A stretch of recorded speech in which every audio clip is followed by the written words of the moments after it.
안녕하십니까. 생화학 4번 실험을 맡은 한상민입니다. 이번 실험은 총 두 가지로 되어 있습니다. 첫 번째는 DNA 추출, 두 번째는 추출한 DNA에 특정한 서열을 증폭시키는 PCR입니다. 그래서 지금 이 이론 영상은 첫 번째 실험인 B16F10 세포에서 DNA를 분리하는 실험의 이론 영상이 되겠습니다. 이번 실험에서는 지노믹 DNA가 뭔지 알아보고 B16F10 세포에서 지노믹 DNA를 분리하는 실험을 해보도록 하겠습니다. 지노믹 DNA란 gDNA라고도 부릅니다. 이 DNA는 핵 내에 존재하는 유기체 내의 염색체 DNA로서 AT, GC 이런 염기쌍들이 유전 정보를 저장하는 역할을 하는 그런 DNA를 말합니다. 사람의 경우 약 32억 개 이상의 염기쌍을 가진다고 합니다. 이번 실험에서 쓰이는 세포로는 사람의 흑색종 연구에도 쓰이는 B16F10 세포를 사용하게 될 것이고, 이 세포를 통해 지노믹 DNA를 추출해 보도록 하겠습니다. 그러면 DNA를 추출하는 방법에는 여러 가지 방법이 있는데, 이번 실험에서는 스핀 컬럼 방법을 사용하겠습니다. 말 그대로 튜브를 스핀시켜서 DNA를 분리하는 방법인데, 여기서는 원심 분리기를 사용해서 실험하게 될 것입니다. 이 방법은 순수한 DNA를 빠르게 추출하는 방법인데, DNA가 특정 조건 하에서 실리카층에 선택적으로 결합을 하면서 DNA만 추출하는 방법입니다. 이 방법의 모식도는 다음과 같고, 각 단계별 특징을 간단하게 살펴보겠습니다. 먼저 셀 라이시스입니다.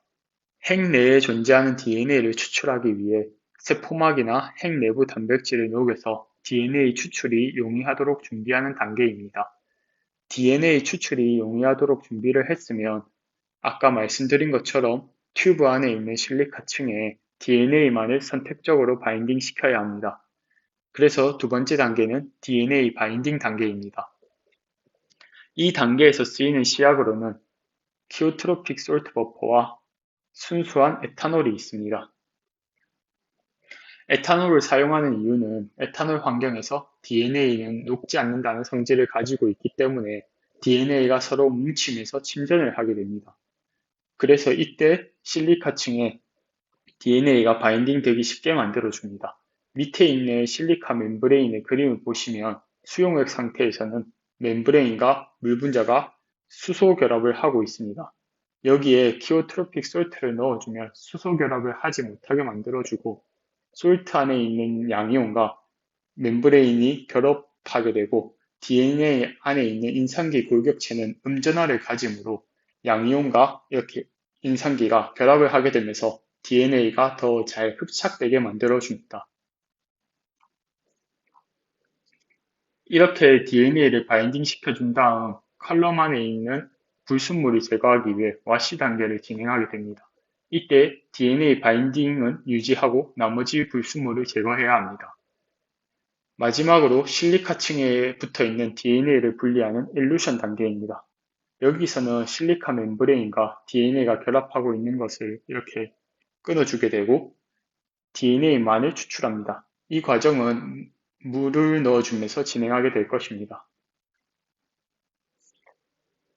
이번 실험에서 사용하는 시약과 기구에 대해 알아보겠습니다. 간단하게 살펴보면 시약으로는 다양한 버퍼들, 그리고 에탄올 등이 있고 기구로는 제일 중요한 여기 보시는 원심 분리기가 있습니다.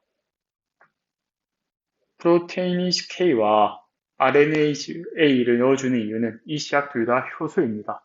이 효소를 넣어주는 이유는 셀 라이시스 단계에서 세포 내 단백질 RNA를 분해해서 분석하고자 하는 DNA와 분리시켜주는 역할을 합니다.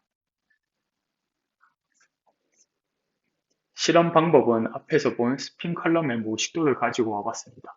각 단계별 과정에 대해 살펴보겠습니다.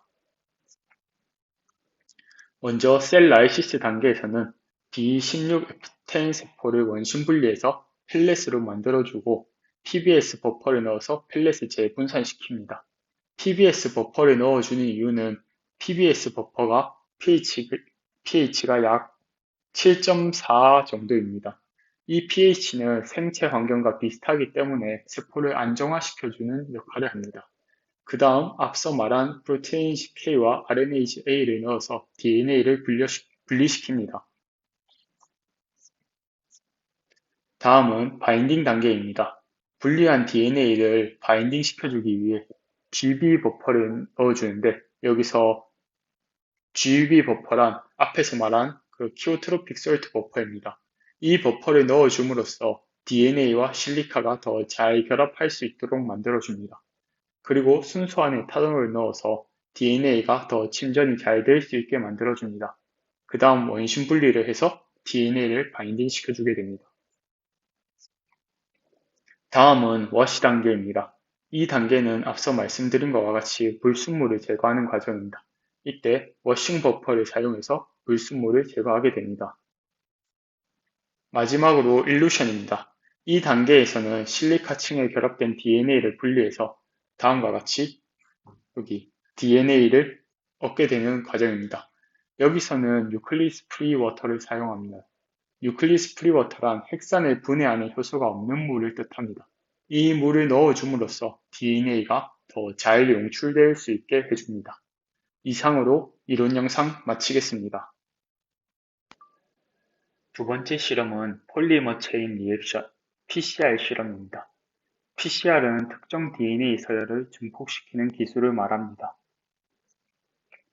이번 실험은 PCR의 원리에 대해 알아보고 PCR을 통해 원하는 표적 유전 물질을 증폭해 보도록 하겠습니다. 그럼 PCR에 대해서 간단하게 설명해 보면 특정 DNA 서열을 증폭시키는 기술을 말합니다. 이때 증폭하고자 하는 DNA는 약 100개에서 1000개 정도의 염기성을 가지는 기류로 선택을 하게 됩니다. PCR에서 중요하게 생각해야 되는 점은 온도 사이클에 의존적이라는 것입니다. PCR을 시작할 때 DNA의 이중 가닥을 분리시켜야겠죠. 그럼 이때 온도를 올려주게 됩니다. 그리고 분리시킨 가닥에 프라이머를 붙일 때에는 온도를 낮춰야 합니다. 이런 사이클을 반복시켜주면서 DNA를 증폭시켜줍니다. 여기서 프라이머란 DNA 복제를 시작할 때 필요한 짧은 길이의 단일 가닥 핵산을 말합니다. 다음으로 이 실험에 사용하는 폴리머레이즈는 효소이기 때문에 온도 변화에 견딜 수 있는 효소로 선택해야 합니다. 폴리머레이즈란 DNA 템플레이트에 DNA 조각을 붙일 때 사용하는 효소입니다.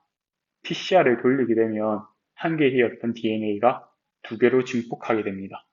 그럼 이런 사이클을 계속 돌리게 되면 n번의 PCR을 하면 2n개의 DNA로 증폭하게 됩니다.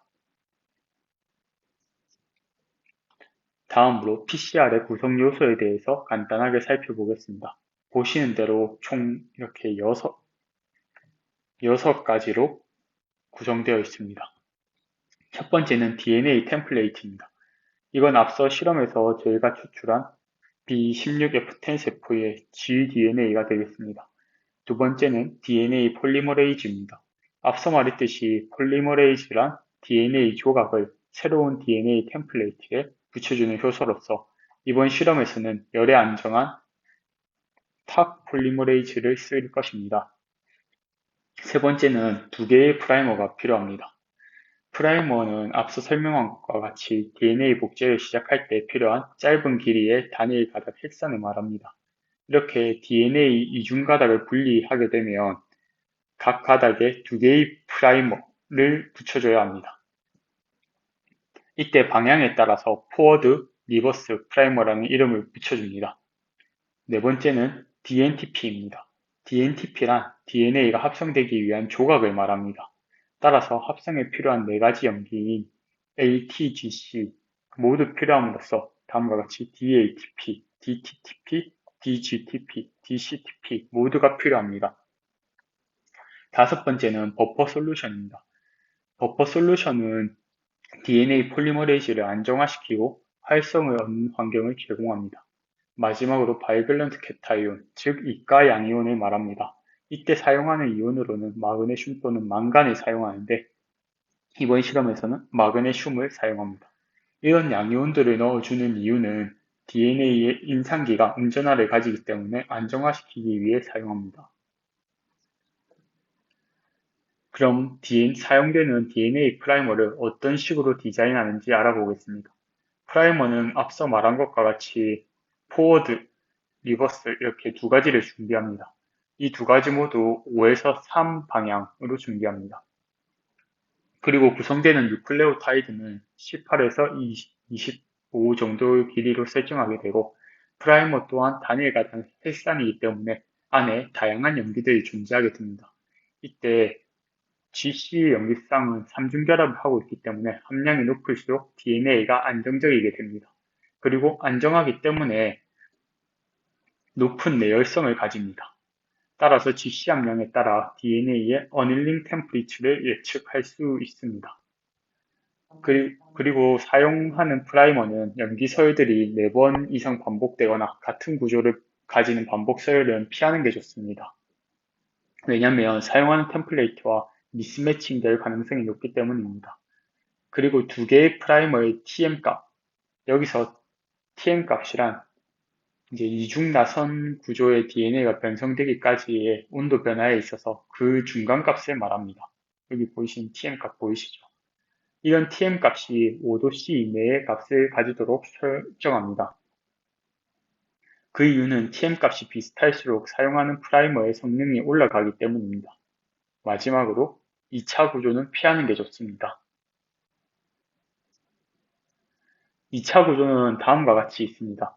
이런 2차 구조를 가지게 되면 프라이머 자체가 결합하게 되기 때문에 템플레이트와 결합하지 못하게 됩니다. 따라서 2차 구조는 그 자체로 안정하기 때문에 DNA와 붙지 않아서 피하는 것이 좋습니다. 다음은 PCR 과정에 대해 설명하겠습니다. 첫 번째로는 DNA 폴리머레이즈를 활성화하는 단계입니다. 이 과정에서는 94도로 3분 정도 활성화를 시켜줍니다. 두 번째로는 DNA의 이중 가닥을 단일 가닥으로 분리시키는 단계입니다. 이때도 높은 온도에서 10초 정도 진행합니다. 세 번째 단계는 어닐링 단계입니다. 여기서는 분리된 DNA 템플레이트에 프라이머를 붙이는 과정입니다. 여기서 온도를 낮춰서 프라이머를 붙이게 되고 이때 어닐링 온도는 TM 값에 4도 정도 뺀 값으로 설정합니다. 마지막으로는 DNA를 복제하는 단계입니다. 분리한 DNA 템플레이트에 DNTP를 DNA 폴리머레이즈를 사용하여 상부적으로 결합시키는 과정입니다. 다음은 시약 및 기구에 대해 간단하게 살펴보겠습니다. 먼저 이번 실험에서는 프리믹스라는 PCR 키트를 사용하게 될 것입니다. 실험은 이 키트를 사용하기 때문에 비교적 간단할 것입니다. PCR은 특정 DNA 서열을 증폭시키기 때문에 사용되는 특정 DNA 서열로 타이로시네이즈가 코딩된 부분을 사용하게 될 겁니다. 그래서 타이로시네이즈가 코딩된 부분을 인식하기 위해 다음과 같이 두 가지 종류의 프라이머를 사용하게 될 것입니다. 그 이유는 뒤에 실험에서 계전기용동이라는 실험을 하게 될 텐데 그 실험은 DNA 크기별로 분리하는 실험입니다. 그래서 사용하는 프라이머가 다르면 만들어지는 프로덕트 크기도 달라집니다. 보시는 것과 같이 1번, 2번을 사용했을 때 프로덕트 길이가 달라지는 것을 확인할 수 있습니다. 그래서 다른 종류의 프라이머를 사용하게 됩니다. 사용되는 기구로는 PCR 머신에 이 튜브들을 넣어서 실험을 진행하게 될 것입니다.